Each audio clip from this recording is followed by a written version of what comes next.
بسم اللہ الرحمن الرحیم وبہ نستعین انہ خیر ناصر ومعین وصلی اللہ علی محمد وآلہ الطاہرین۔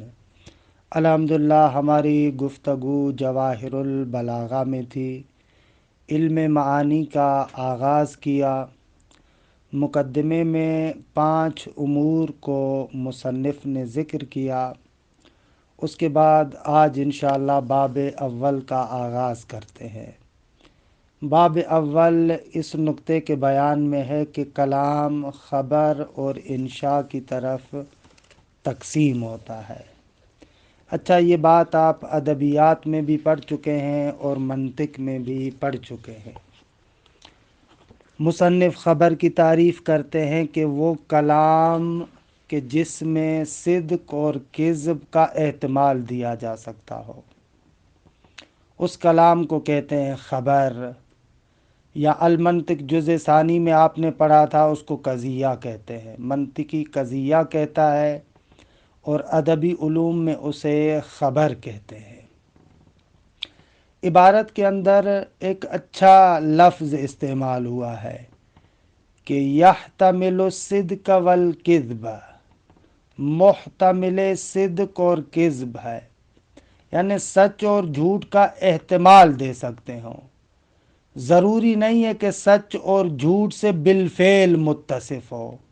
یہ عام نکتہ ہے اس لفظ میں، کیونکہ بعض اخبار ایسی ہیں کہ جو ہمیشہ سچ ہیں، جیسے پروردگار عالم خبر دے۔ خوب اس کے اندر اگر آپ دیکھیں تو ہمیشہ سچ ہے، لیکن خود خبر دینے والے سے قطع نظر خود خبر کو دیکھیں، خبر کا مزاج ایسا ہے کہ اس کو آپ سچ اور جھوٹ کی نسبت دے سکتے ہیں۔ درست ہے آقا؟ ایک اور قید یہاں پر بڑھائیے، لذات ہی، کہ یہ تقریباً لذات ہی یحتملو سے بھی سمجھ میں آ رہا تھا، لیکن بہرحال اس کو صراحت سے ذکر کیا تاکہ بعض غافل افراد جو بعض جگہوں پر دیکھتے ہیں کہ بعض انشاءات میں بھی سچ اور جھوٹ کی نسبت دی جا سکتی ہے۔ مثلا ایک بندہ جو کسی چیز کو جانتا ہے پھر بھی اس کے بارے میں سوال کرے، یا امیر آدمی مثلا فقیر کی طرح سوال کرے، یا مثلا ایک بندے کے پاس ایک چیز ہے پھر بھی اس کی تمنا کرے، تو آپ ان سب کے لیے کہتے ہیں کہ بابا یہ جھوٹ بول رہے ہیں، حالانکہ ہیں انشاءات۔ تو وہاں پر المنطق میں ہی جزء اول میں جواب دیتے ہیں کہ یہ جملہ 2 معانی پر دلالت کرتا ہے، ایک معنی مطابقی اور ایک معنی التزامی۔ وہ جو معنی التزامی ہے وہ خبری معنی ہے، اور اسی معنی کو در حقیقت ہم سچ یا جھوٹ کی نسبت دے رہے ہیں۔ دیکھیں یہ مطلب المنطق میں بیان ہوا ہے، لہذا میں نہایت اجمالی طریقے سے ذکر کر رہا ہوں۔ ایک بندہ جو جانتا ہے اور سوال کر رہا ہے، آپ اسے کہہ رہے ہیں جھوٹ بول رہے ہو، یعنی کأنہو سوال کرتے وقت وہ یہ خبر دیتا ہے کہ انا جاہلون۔ یہ جو مدلول التزامی ہے اس استفہام کا، انا جاہلون، اس کے اعتبار سے آپ اس کو سچ اور جھوٹ کی خبر دے رہے ہیں۔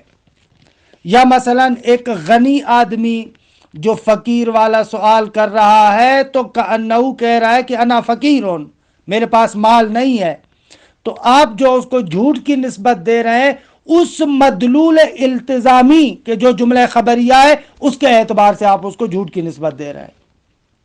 تو یہاں پر لذات ہی کو ذکر کیا ہے تاکہ اس کو بیان کرے کہ آقا بذات خود اس جملے کو، اس خبر کو مدلول مطابقی کے اعتبار سے سچ اور جھوٹ کی نسبت دے سکتے ہو۔ یہ جو آپ انشاءات ذکر کر رہے ہیں، ان انشاءات کے اندر بذات خود مدلول مطابقی کے لحاظ سے سچ اور جھوٹ کی نسبت نہیں دے رہے، بلکہ مدلول التزامی کے لحاظ سے سچ اور جھوٹ کی نسبت دے رہے ہیں، کہ میں نے نہایت اجمالی طریقے سے مطلب ذکر کیا، کیونکہ تفصیلات منطق جزء اول میں بیان کر چکے ہیں۔ عبارت دیکھیں، کچھ نکات ہیں اس کے اندر کہ انشاءاللہ اس کو عبارت میں ذکر کریں گے. خوب. الباب الاول فی تقسیم الکلام الی خبر و انشاء. المبحث الاول فی حقیقت الخبر. الخبر کلام یحتمل الصدق والکذب لذاتہ. یہ مشہور تعریف ہے. اچھا، صدق اور کذب سے کیا مراد ہے؟ فرماتے ہیں صدق یعنی واقع اور نفس الامر کے مطابق ہو، کذب یعنی واقع اور نفس الامر کے مطابق نہ ہو. والمراد بصدق الخبر مطابقتہ للواقع و نفس الامر. نفس الامر یعنی وہی واقع، حقیقت. خبر کا واقع اور نفس الامر کے مطابق ہونا یہ صدق ہے، ثبوتاً و نفیاً.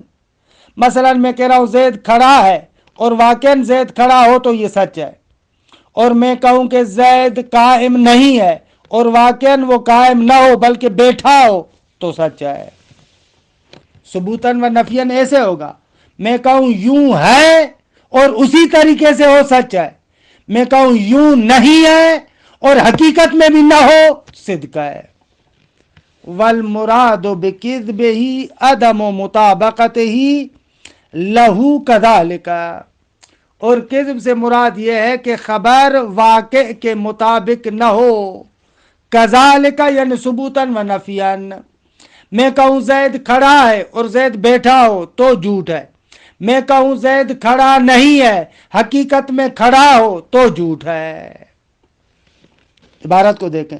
والمراد بکذبہ یعنی بکذب الخبر عدم مطابقتہ یعنی خبر کا مطابق نہ ہونا، لہو یعنی واقع کے، کذالک یعنی ثبوتاً و نفیاً.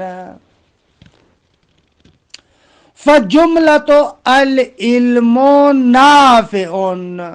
دیکھیں یہ مطلب بھی ہم نے المنطق میں عرض کیا ہے، لیکن عبارت یہاں پر بھی ہے، توضیح عرض کرتے ہیں کہ خبر اور انشاء کی حقیقت کو ذرا سمجھیں.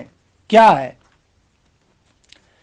جملہ خبریہ یا جو خبر ہے اس کا مزاج یہ ہے کہ ایک شے کی حکایت کر رہی ہے. یعنی یہ جو جملے کے اندر نسبت آپ بیان کر رہے ہیں اس کے علاوہ خارج میں اسی طریقے سے ہے. زید قائم، یہ جو قیام زید ہے یہ خارج میں بھی اسی طریقے سے ہے. یہ خبر اس خارج کا آئینہ ہے، اس خارج کو آپ کو دکھا رہا ہے. دوسرے لفظوں میں ہم علم معرفت شناسی میں عرض کرتے ہیں کہ خبر کا مزاج حکایت گری ہے، حکایت کرنا، خارج سے حکایت کرنا، خارج کا آئینہ ہے. خارج میں ایک چیز ہے جس کو یہ خبر دکھا رہی ہے، پھر اسی خارج کے تطابق اور عدم تطابق کے اعتبار سے سچا اور جھوٹا کہتے ہیں. جبکہ انشاء میں ایسے نہیں ہوتا. انشاء کا معنی یہ نہیں ہے کہ یہ جملہ اپنے علاوہ کسی اور چیز کی حکایت کر رہا ہے، نہ. انشاء کہتا ہے کہ اس شے کو خارج میں ایجاد کرو. مثلا میں کہتا ہوں اضرب زیدن، تو اضرب زیدن کا معنی یہ نہیں ہے کہ پہلے خارج میں زید جو ہے وہ کہ عمر کو مار رہا ہے یا آپ زید کو مار رہے ہیں، اضرب زیدن سے میں اس کی حکایت کروں. نہ نہ نہ نہ نہ، بالکل نہیں ایسے. بلکہ اضرب زیدن یہ کہتا ہے کہ طلب کرتا ہے آپ سے کہ اس ضرب کو خارج میں تحقق دو. دوسرے لفظوں میں جملہ خبریہ میں جو نسبت ہوتی ہے وہ پہلے خارج میں ہوتی ہے یا خارج سے آپ اس کی حکایت کرتے ہیں. انشاء میں کہتے ہیں کہ اس شے کو خارج میں تحقق دو، وجود دو، یا خارج میں تحقق نہ دو، نہیں اگر ہو جائے.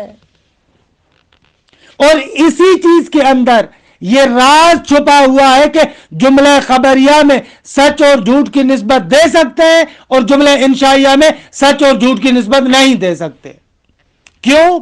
راز یہی نکتہ ہے کہ خبر کا مزاج حکایت گری ہے، خارج سے حکایت کرنا، پھر اب یہ خارج کے مطابق ہے یا نہیں، ہونے اور نہ ہونے کے اعتبار سے، خارج کے مطابق ہونے یا نہ ہونے کے اعتبار سے ہم کہتے ہیں سچ ہے یا جھوٹ ہے، لیکن انشاء میں تو یہ بات ہی نہیں ہے، لہذا انشاء کے اندر سچ اور جھوٹ کی نسبت نہیں دے سکتے آپ۔ دیکھیں عبارت کو، فَجُمْلَةُ الْعِلْمُ نَافِعٌ حَيْثُ إِنَّ نِسْبَتَهَا الْكَلَامِيَّةَ مُطَابِقَةٌ لِلنِّسْبَةِ الْخَارِجِيَّةِ۔ آگا کیونکہ اس جملے کی نسبت کلامیہ، نسبت کلامیہ یعنی یہ جو نافع کو علم کے لیے ثابت کر رہے ہیں آپ، یہ نسبت مطابق ہے نسبت خارجیہ کے، یعنی خارج میں واقع ایسے ہی ہے، ای لما فی الخارج والواقع، نسبت خارجیہ یعنی وہ جو خارج میں، حقیقت میں، واقع میں جو چیز ہے، یہ نسبت کلامیہ اسی خارج کے مطابق ہے۔ فَهِيَ صَادِقَةٌ وَجُمْلَةُ الْجَهْلُ نَافِعٌ حَيْثُ إِنَّ النِّسْبَةَ الْكَلَامِيَّةَ لَيْسَتْ مُطَابِقَةً لِلنِّسْبَةِ الْخَارِجِيَّةِ فَهِيَ كَاذِبَةٌ۔ اور الجہل نافع میں جو نسبت کلامیہ ہے یعنی ثبوت نافع للجہل، یہ نسبت خارجیہ کے مطابق نہیں ہے، خارج میں واقع اور حقیقت میں ایسے نہیں ہے، لہذا کذب اور جھوٹ ہوگا۔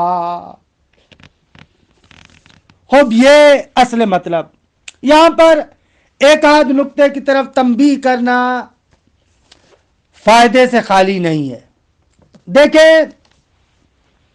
بعض بزرگان کے صاحب منہاج البلاغہ سید سلمان حسینی، وہ بیان کرتے ہیں کہ پہلی مرتبہ ظاہراً یہ جو کلام کو خبر اور انشاء کی طرف تقسیم کیا گیا، یہ تقریباً مأمون کے زمانے کی طرف پلٹتا ہے۔ مأمون کے زمانے میں ایک فتنہ کھڑا ہوا خلق قرآن کے نام سے، آیا قرآن مخلوق ہے یا قدیم ہے، یا قرآن حادث ہے یا قدیم ہے۔ ایک بہت بڑا فتنہ تھا کہ کلامی مباحث میں باعث کلام الہی میں شرح باب ہادی اشر کے دروس میں اس کی توضیحات بندہ حقیر نے عرض کی ہے بڑی تفصیل کے ساتھ۔ اس کے زمانے میں یہ فتنہ کھڑا ہوا تو معمولاً معتزلہ قرآن کی مخلوقیت کے قائل تھے کہ امامیہ کا بھی یہی عقیدہ ہے۔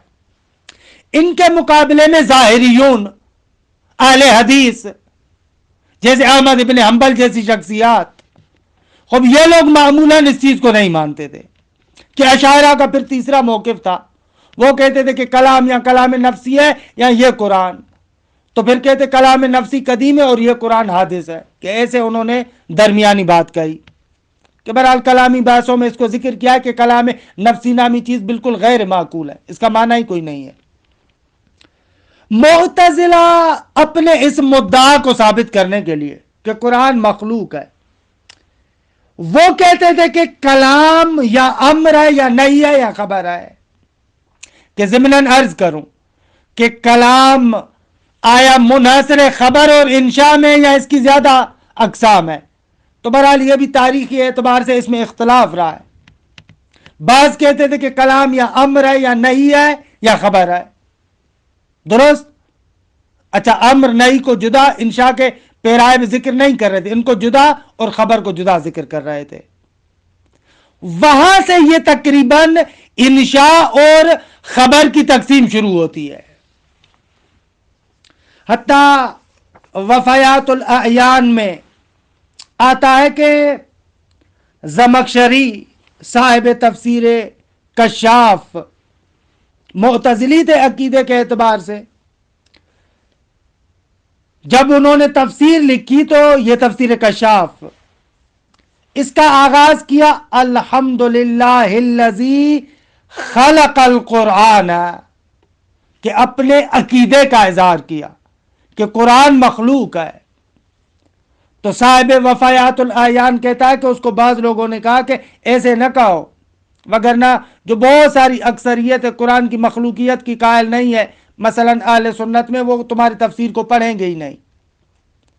تو پھر زمخشری نے لفظ چینج کیے، لکھا الحمدللہ الذی جعل القرآن، کہ جعل بمانے خلقہ کا ارادہ کیا۔ پھر بعد میں اس کے مرنے کے بعد لوگوں نے اس کے اس جملے کو بھی تبدیل کر دیا اور کہا کہ الحمدللہ الذی انزل القرآن۔ یہ انزل القرآن صاحب وفایات الاعیان کہتا ہے کہ یہ زمخشری نے نہیں لکھا تھا، زمخشری نے لکھا تھا الحمدللہ الذی خلق القرآن یا جعل القرآن۔ خوب، ایک بحث یہ ہو گیا تاریخ کا کہ یہ بحث تقریباً اس زمانے سے شروع ہوتی ہے۔ دوسرا نقطہ جس کی طرف اشارہ کروں کہ اگر آپ تاریخ ادب کو اٹھا کر دیکھیں کہ ان تمام مراحل کو سید سلمان حسینی نے منہاج البلاغہ میں بیان کیا ہے کہ کلام آیا منحصر خبر اور انشاء میں یا نہ، تو کہتے ہیں کہ جو ماہر نحوی اور بلاغی ہیں ان لوگوں کا ماننا ہے کہ کلام یا خبر ہے یا انشاء، منحصر دو قسموں میں۔ لیکن ایک ادبا کا گروہ ہے جو کہتا ہے نہ، کلام کی تین قسمیں، یا خبر یا طلب یا انشاء۔ بعض ایسے کہتے ہیں، بعض لوگ کہتے ہیں کہ نہ، کلام کی چار قسمیں، جیسے قطرب وہ کہتا ہے یا خبر یا استفہام یا طلب یا ندا، وہ چار قسمیں کرتا ہے۔ بعض کہتے ہیں پانچ قسمیں، خبر، امر، تصریح، طلب، ندا۔ آغا اخفش کہتے ہیں چھ قسمیں، خبر، استخبار کہ وہ استفہام ہے، امر، نہیں، ندا، تمنی۔ بعض کہتے ہیں حتی 10 قسمیں، ندا، مسئلہ، امر، تشفع، تعجب، قسم، شرط، وعظ، شک، استفہام۔ یعنی اس کے اندر بھی اختلاف ہے کہ بہرحال جو عرض کیا کہ محققین اور ماہرین کا ماننا ہے کہ نہ عزیز ماننا، کلام یا خبر ہے یا انشاء ہے۔ پھر انشاء کی قسمیں ہیں، یا انشاء طلبی ہے یا غیر طلبی ہے، کہ انشاء کے بعد میں انشاءاللہ اس کو تفصیل سے عرض کریں گے۔ ایک بات یہ ہے، اس کی طرف تذکر دیا۔ دوسرا نقطہ یہ کہ ملا کے صدق اور کذب خبر میں کیا ہے۔ خبر کے بارے میں دو باتیں، ایک آیا کلام منحصر خبر اور انشاء میں، کہ عرض کیا مختلف اقوال ہے کہ محققین کہتے ہیں کلام یا خبر ہے یا انشاء، ایک یہ بات۔ دوسری بات یہ ہے کہ ملا کے صدق اور کذب کیا ہے، اس کے بارے میں بھی ادبا کے ہاں اختلاف پایا جاتا ہے۔ مشہور قول یہی ہے جو کتاب میں پڑھا، صدق اور کذب کا معیار واقعے کے ساتھ مطابق ہونا یا واقعے کے مطابق نہ ہونا۔ اگر واقع اور حقیقت کے مطابق ہو تو سچ ہے، واقع اور حقیقت کے مطابق نہ ہو تو کذب ہے۔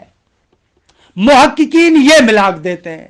اما اس کے مقابلے میں دو قول ہے۔ ایک قول آغا نظام کا ہے کہ بصری تھے، معتزلی تھے، وہ کہتا ہے کہ درست ہے کہ خبر یا صادق ہے یا کاذب ہے، خبر یا صادق ہے یا کاذب ہے، یہ ٹھیک ہے، لیکن ملا کے صدق اور کذب یہ نہیں ہے کہ خبر واقع کے مطابق ہو یا نہ، بلکہ ملا کے صدق اور کذب اعتقاد معتقد ہے۔ اگر خبر دینے والے کے عقیدے کے مطابق ہو تو صدق ہے، اگر خبر دینے والے کے عقیدے کے مطابق نہ ہو تو کذب ہے. پس ملا کے صدق اور کذب کیا قرار دے رہا ہے؟ عقیدے کے مطابق ہونا یا نہ ہونا. درست آگا؟ اچھا، مثلا ایک بندہ عقیدہ رکھتا ہے کہ سورج گھوم رہا ہے، سورج حرکت کر رہا ہے. درست؟ وہ بندہ آ کر کہ الشمس متحرکتون، اس کا عقیدہ یہ ہے کہ زمین کھڑی ہے، سورج حرکت کر رہا ہے. آغا نظام کہتے ہیں ہمارے عقیدے کے اعتبار سے یہ سچا ہے، لیکن جو ہم نے کہا کہ محققین کا نظریہ ہے کہ واقعے کے مطابق ہو، اس کے اعتبار سے جھوٹ ہے، کیونکہ سورج حرکت تھوڑی کرتا ہے، زمین حرکت کرتی ہے. اس بندہ خدا کے عقیدے کے اعتبار سے کیا ہوا؟ الشمس متحرکتن، اس کے عقیدے کے مطابق ہے، خوب سچ ہے. لیکن اگر ملاک اور معیار قرار دیا جائے، نہ واقعے کے مطابق ہے یا واقعے کے مطابق نہیں ہے، تو اس اعتبار سے جھوٹ ہوگا. اچھا، اس نظر کو ذرا دقیق سمجھنے کے لیے سورہ منافقون کو آپ دیکھیں، تاکہ یہ سوال بھی ہو جائے، آپ کے لیے کام بھی ہو جائے کہ تھوڑا سا کام کیجئے گا. سورہ منافقون کی ابتدائی آیات، وہاں پر کیا ہے؟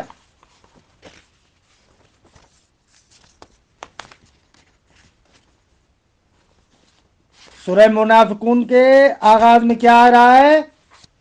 بسم اللہ الرحمن الرحیم، اذا جاءک المنافقون، اے مصطفیٰ جب تمہارے پاس منافقین آتے ہیں، قالوا نشہد انک لرسول اللہ، کہ انشاءاللہ پڑھیں گے، کل ہی پڑھیں گے کہ اتنی تاکیدات کیوں ہوتی ہے کلام میں. منافقین کہتے ہیں کہ ہم گواہی دیتے ہیں کہ بے تحقیق آپ یقیناً اللہ کے رسول ہیں. واللہ یعلم انک لرسولہ، خدا جانتا ہے کہ تو اس کا رسول ہے. واللہ یشہد ان المنافقین لکاذبون، اللہ گواہی دیتا ہے کہ منافقین جھوٹے ہیں. یہ کیسے ہوگا؟ معیار آپ نے کیا دیا؟ خبر واقعے کے مطابق ہے یا نہیں ہے. منافق جو کہہ رہا ہے کہ اے مصطفیٰ تم اللہ کے رسول ہو، اس کو تو سچ ہونا چاہیے نا. قرآن کہتا ہے کہ منافق جھوٹا ہے. عجب، ظاہراً اس قسم کی آیات کو دیکھ کر آغا نظام کہہ رہا ہے کہ پتہ ہے کیوں خدا کہہ رہا ہے یہ جھوٹا ہے؟ اس لیے کہ اس کے عقیدے کے مطابق نہیں ہے. منافق جو پیغمبر گرامی قدر کو کہتا ہے تو اللہ کا رسول ہے، اس کے عقیدے کے مطابق نہیں ہے. اسی لیے قرآن اس کو کہہ رہا ہے کہ واللہ یشہد ان المنافقین لکاذبون، منافقین جھوٹے ہیں، ان کے عقیدے کے مطابق نہیں ہے، لہذا جھوٹے ہیں. پس عقیدے کے مطابق نہیں ہے، قرآن بھی کہتا ہے کہ وہ جھوٹا ہے. اب اس کا کیا جواب دیں گے؟ اس سوال کے جواب کے لیے آپ کو ضامت دے رہا ہوں. مختصر المعانی خبر کی تعریف کے ذیل میں ان نظریات کو وہ ذکر کرتا ہے. وہاں پر آج سوچئے گا، میں جواب نہیں دے رہا، آپ سوچئے گا کہ اس کا جواب کیا ہوگا. اچھا، یہ دوسرا نظریہ.